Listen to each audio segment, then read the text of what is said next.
Welcome to the Missing 411 edition of Morbid Matters. We're going to explore some of the strange and unusual cases that have taken place in the rural areas and wilderness of North America. People have been going missing in the wilderness, national parks, and rural areas of North America for decades, maybe even centuries.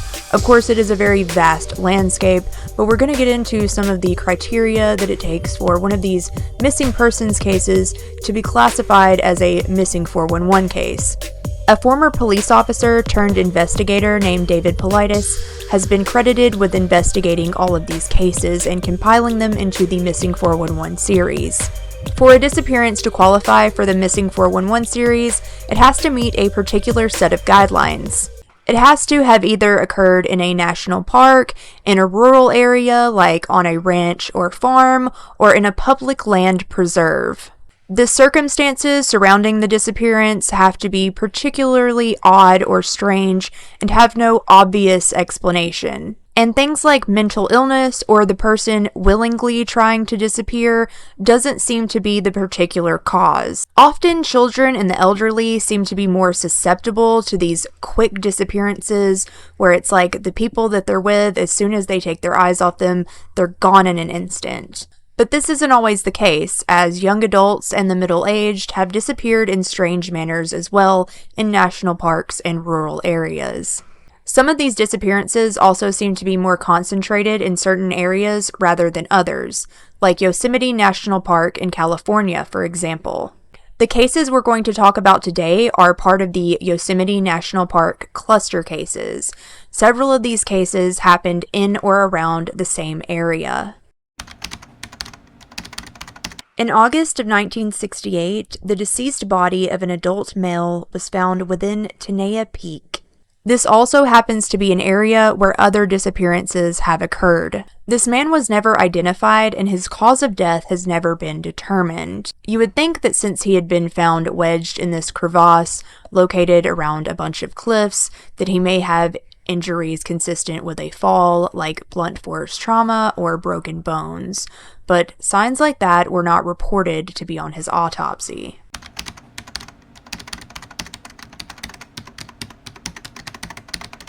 Jacen Nazarian was a 20-year-old British medical student at Cambridge University. He was of Armenian descent and he spoke fluent English.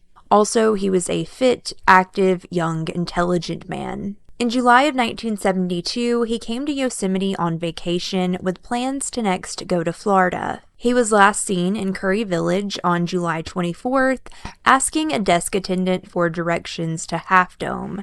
He has never been seen or heard from again. It is assumed that he may have gotten injured or lost in the wilderness.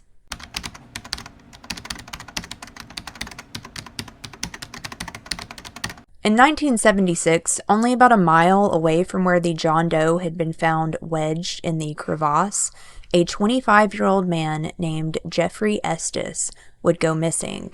Jeff had been dropped off for a solo 2-day hike in May of 1976. He was planning to hike to May Lake, and then he was going to go to the Yosemite Valley by taking the Snow Creek Trail. But Jeff would never reach his destination, and when his family realized that he hadn't returned from his trip, they reported him missing. Despite extensive search efforts, Jeff was never found and is presumed to be deceased.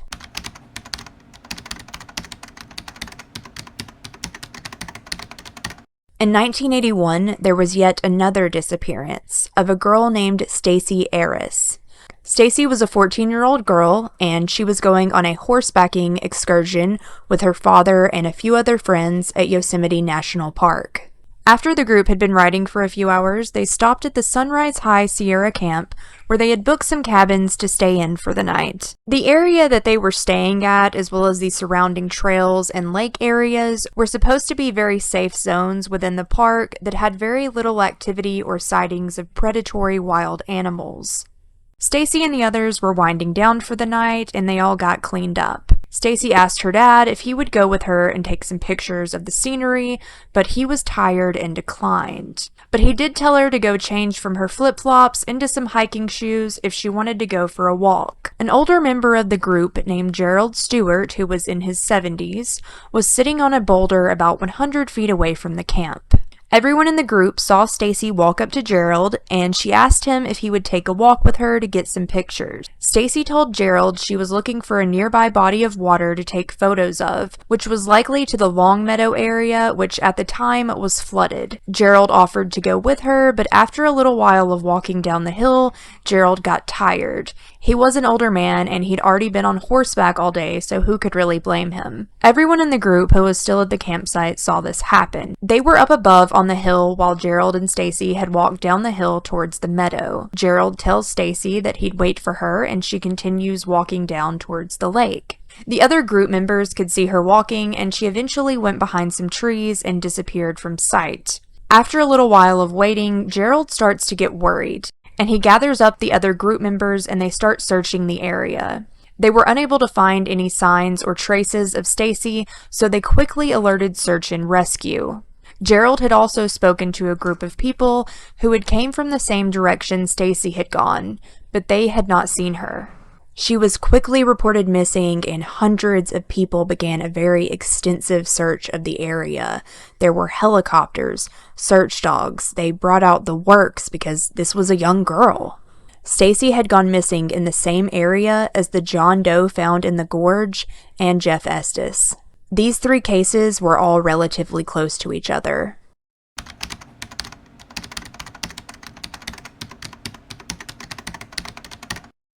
In July of 1988, just a little bit northeast of where the John Doe was found in the gorge, a man named Timothy Barnes would go missing.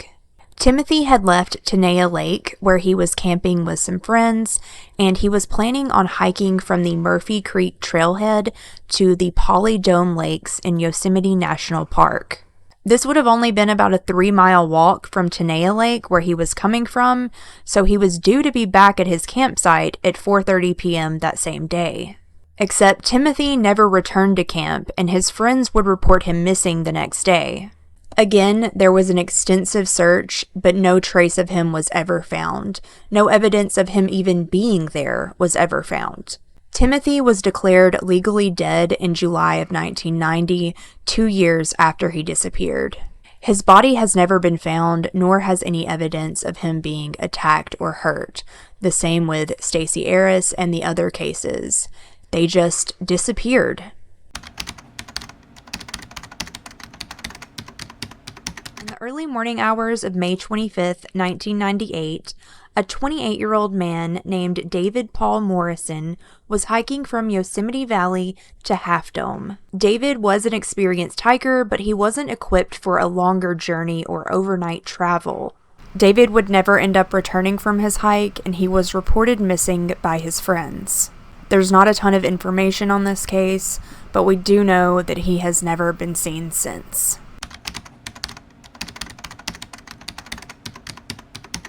Kieran Burke was a 44-year-old man from Dublin, Ireland.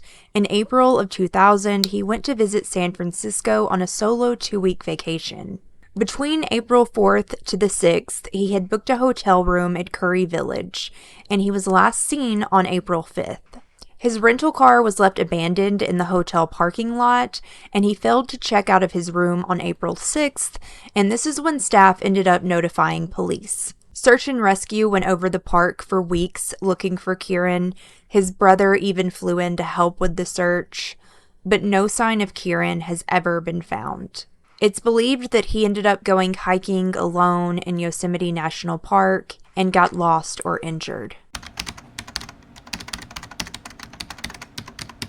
Ruth Ann Rupert was a 49-year-old woman who was supposed to be going on a backpacking trip in Yosemite in August of 2000. Although it's assumed that she was going to delay her trip due to an infection that she ended up needing medical treatment for. She was last seen around the Yosemite Medical Clinic, and some witnesses believe she may have gone on a hike from Yosemite Falls to Foresta. After being reported missing and various search efforts, Ruth Ann was never seen or heard from again. In 2008, Ruth Ann's backpack was found in the Fireplace Creek drainage. This would have been en route for her if she was going from Yosemite Falls to Foresta, but this backpack was the only sign of Ruth to have ever been found. On September 19th of 2002, 66-year-old Walter H. Reinhardt was going on a solo hike from the White Wolf Trailhead in Yosemite National Park. Walter was in pretty good shape for his age and was known to hike pretty frequently, but this time he did not return and was reported missing. Walter's vehicle was found at the trailhead a few weeks later, but no other signs of him were ever found. On June 15, 2005, Michael Ffeisery was hiking alone near the Till Valley in Yosemite National Park. He was a very experienced hiker and he frequently solo hiked without any issues. He also had a wilderness permit for the hike. In Yosemite National Park specifically, a wilderness permit is required year-round for backpacking, overnight climbing, or any other overnight stay in the Yosemite wilderness. A wilderness permit is not required for day hikes unless hiking to Half Dome, or for staying in lodging facilities and front country campgrounds. Michael was originally planning on hiking on a trail that goes north of the Hetch Hetchy Reservoir, but he informed people that he had changed his mind and decided to go to the Pacific Crest Trail instead. Michael's family became concerned when his hiking permit expired on June 21st, and he still wasn't back from his trip. Michael's backpack was found on Till Mountain just off the trail. This location was not on his planned route, and it was on an extremely rugged and hazardous terrain that most people wouldn't have even bothered to explore, especially without the proper equipment. Searchers found there was a camera, a bottle of water, and a map missing from Michael's backpack, but no signs of Michael himself were ever discovered. On June 17, 2011, George Pinka was on a hike with about 20 people from his church group.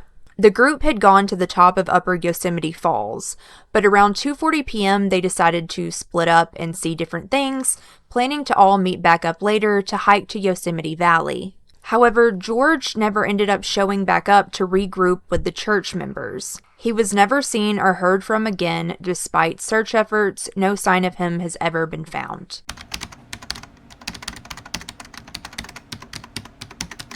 In 2012, a runner and former Marine named Ronald Kirk went to the Red Rock Calico Basin, which was an area he knew very well. Robert was a skilled outdoorsman and very fit and physically active. He told his friends he was going to the Red Rock Canyon, which was an area he frequented. He was used to this place, so no one thought anything of him going on a trip there alone. Robert didn't return home after this excursion and was reported missing, although no sign of him would be found for months. Robert's remains were eventually found by search and rescue teams in an area that was surrounded by established trails, and he was only about 200 meters from an area called Turtlehead Peak, which was a very popular tourist spot. What makes this even more strange is that searchers had gone over this same area where his body ended up being found many times before while they were searching for him. Bodies eventually turning up in areas that searchers have already covered is another phenomenon noted by David Paulides in the Missing 411 series. Like, multiple searchers will go over the same spot time and time again. None of them will see anything, and then one day a body is there or a person is there in that same area that they had already been to time and time again. Ronald's body was reported to have injuries consistent with a fall, and his death was ruled an accident.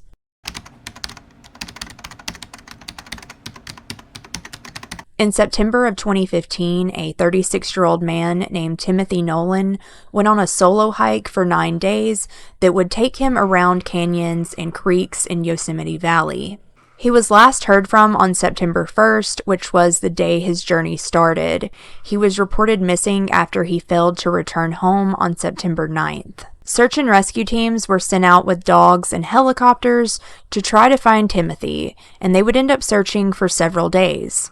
On September 15th, Timothy's body was found by park visitors near an area called Quarter Dome. This was like an area that's partially up a mountain. Now, this location was not supposed to be part of Timothy's route, so he must have gone a different route than what he had originally planned. It's believed that Timothy decided to hike to the Quarter Dome, so he didn't end up visiting the same place twice. On his planned route, he would have had to double back and seen Little Yosemite Valley twice. So he would have gone to see Sunrise Lakes from Quarter Dome and seen an extra place on his trip. At least that's some people's theory. No one knows exactly why Timothy died on Quarter Dome because inquiries about his death have been denied by authorities. Which, this is another common theme with these cases. The Parks Department doesn't want to give out any information about the cases, and they don't have any sort of database for all of the people who have gone missing. The only person to have even started looking into all of these connections about missing people is David Paulides. So we may never really know what happened to Timothy, but no information about foul play has ever been reported.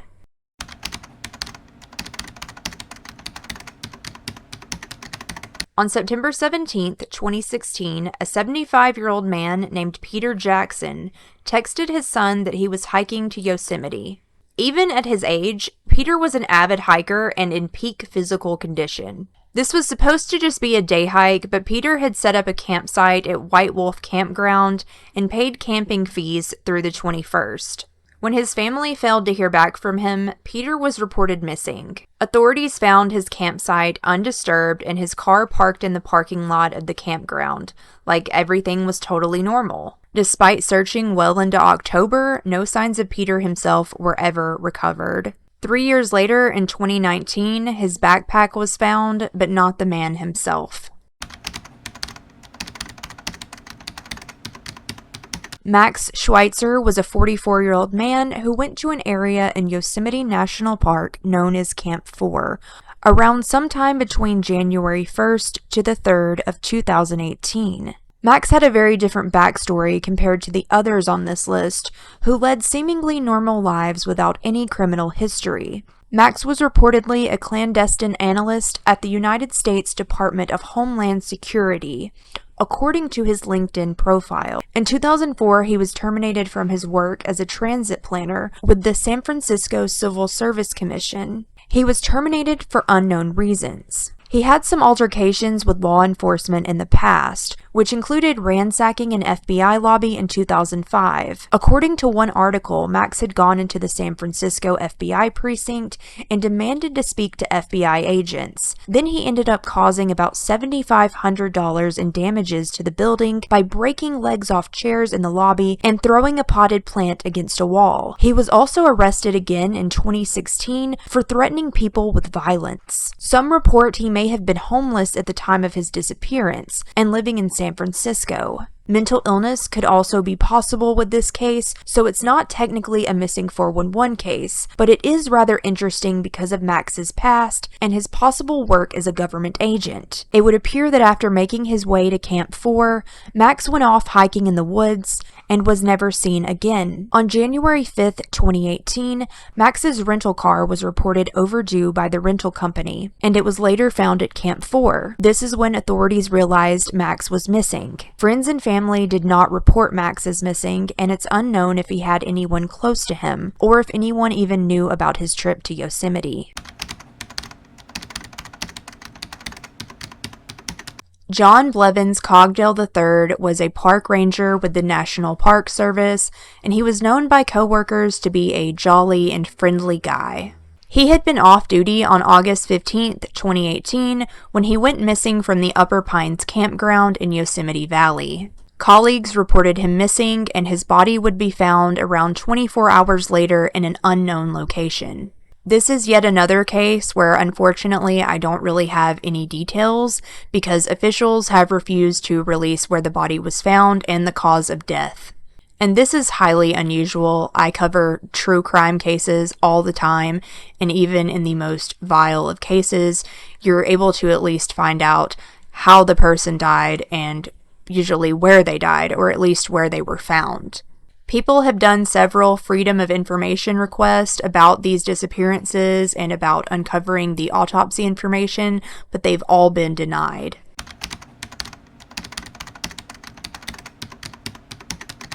On July 25th of 2018, just a few weeks prior to the John Blevins disappearance, there was the case of Scott Tenzar. Scott was a 48-year-old veteran and Army Ranger.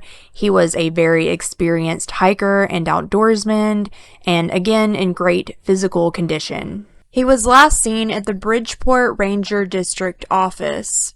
His trip was supposed to end on August 9th, and when he didn't return home, his parents would report him missing on August 11th. His vehicle was found near the ranger station, and search teams went looking but found no sign of him until August 20th, when officials announced that his remains were found.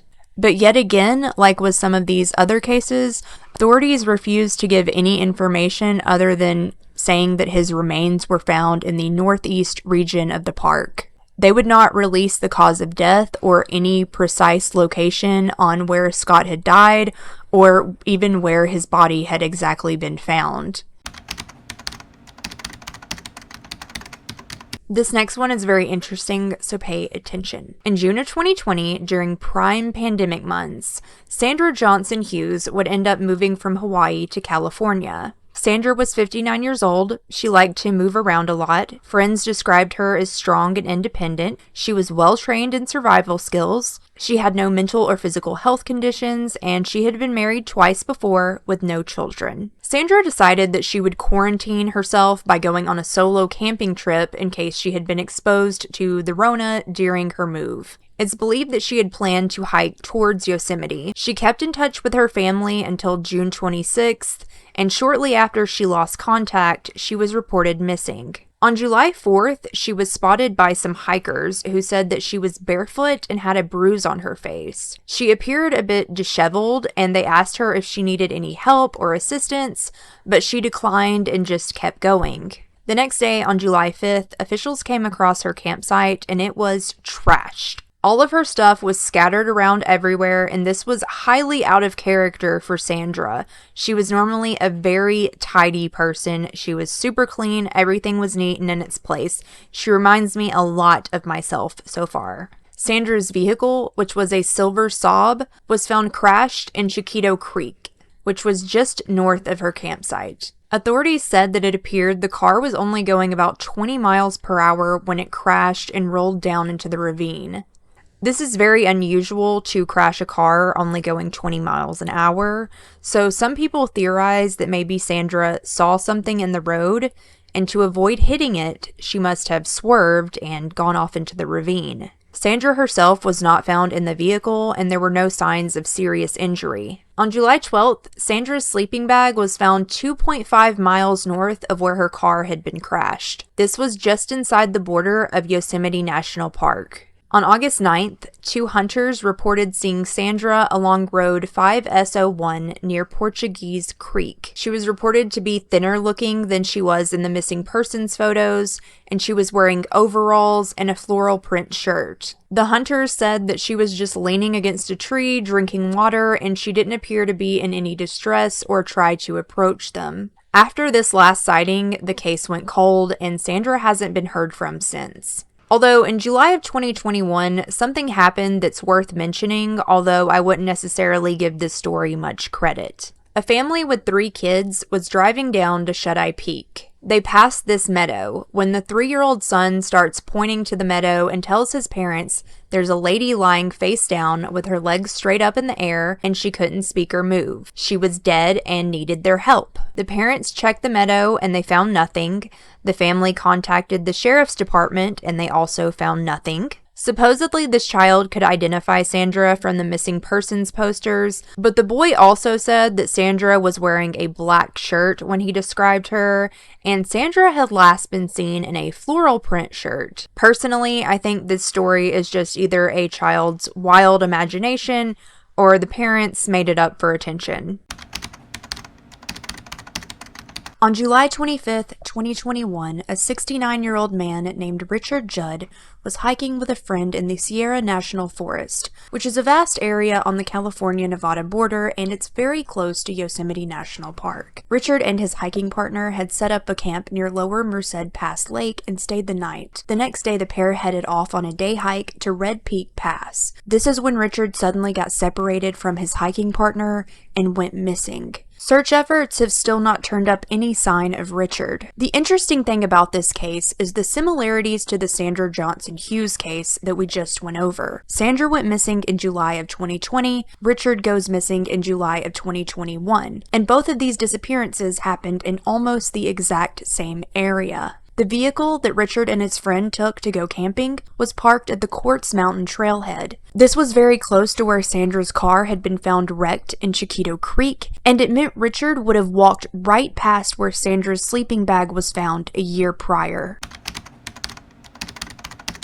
On September 6, 2021, 31-year-old Joel Thomason went on a solo hike. Joel was a younger man, he was in the Army Reserves, he was physically fit and active, so this wasn't a big deal for him. Like many others on this list, he frequently set out for solo hiking trips. He had planned to hike from Hetch Hetchy to Lake Eleanor and return on September 9th. He was spotted by a park ranger on the first day of his journey near a steep section of O'Shaughnessy Dam. This was believed to be the last time anyone saw him. Joel was reported missing when he failed to return home from his trip, and extensive searching was done for months to look for him. It's been nearly 2 years later, and Joel has never been seen or heard from again. I wish I had more answers to give you guys because it's infuriating to look into these cases and being met with more questions than answers. But that is it for the Missing 411 Yosemite National Park cluster cases. I would love to hear your theories because people have came up with all different explanations. Everybody seems to have their own idea of what's going on, whether it's serial killers, a ring of serial killers, paranormal phenomenon, UFOs, wormholes. There's all different sorts of explanations for why this sort of thing has been happening for so long and has happened to so many people where they just vanish in the wilderness without any trace, or they're found in such a strange location from where they disappeared. If these types of cases interest you, be sure to leave a like and comment so I can actually gauge reactions, and be sure to follow me for more true crime and true horror stories. As always, stay safe out there.